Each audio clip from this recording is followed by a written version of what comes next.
Saunders said Claw gave her evil looks and made a huge deal over a minor incident in the office kitchen. According to Saunders, she was just warming up her lunch when some food spilled in the microwave. Claw allegedly blew up, yelling, "You need to come in here and clean this up.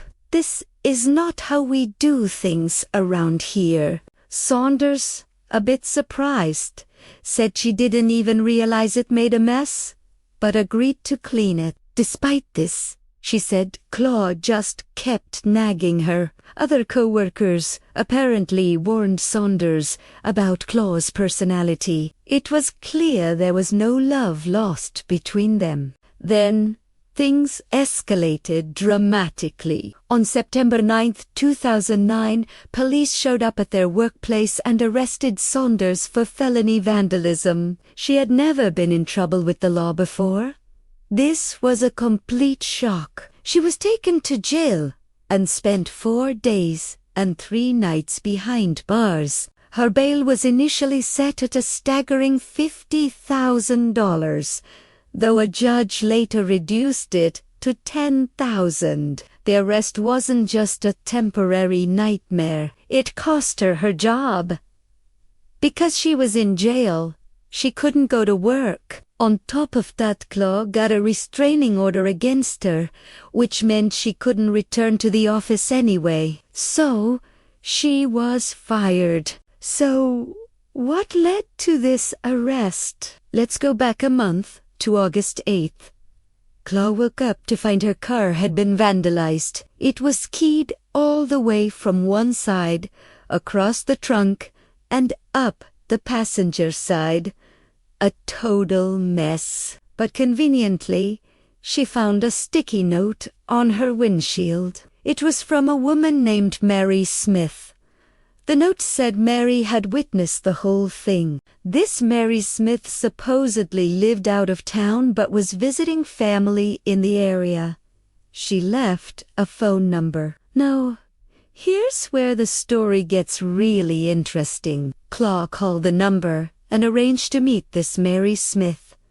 But instead of picking her up from where she was staying, they agreed to meet right back at the scene of the crime where the car was vandalized. Claw said she didn't know where Mary was staying, who she was visiting, or any details at all. "'Tis stranger, this good Samaritan," then went with Claw to the police station to file a report. At the station, Mary Smith told the police she saw someone matching Saunders' description keying the car. And here is the kicker.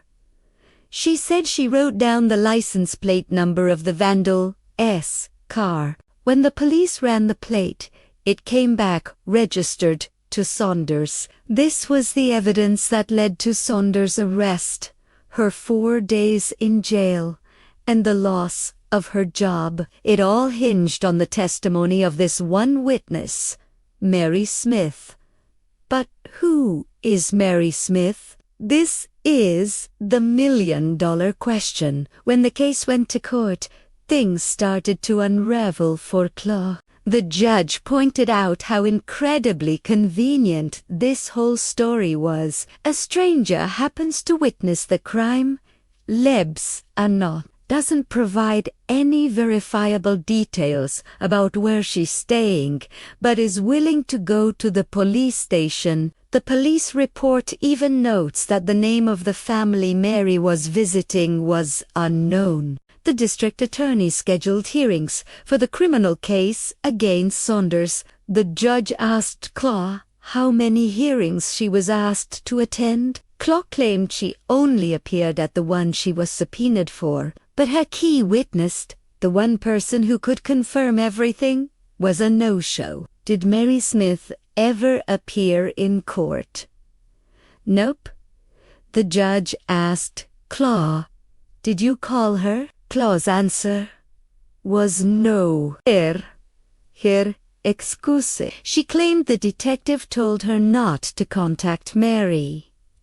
The judge was baffled. Here you have this star witness, the person your entire case is built on, who went out of her way to help you. She even gave the detective her email so they could do a photo lineup with her driver's license photo. She did all these things, but when it came time to testify in court, she vanished. And Claw, the victim, never even tried to call her. "It's a classic," he said.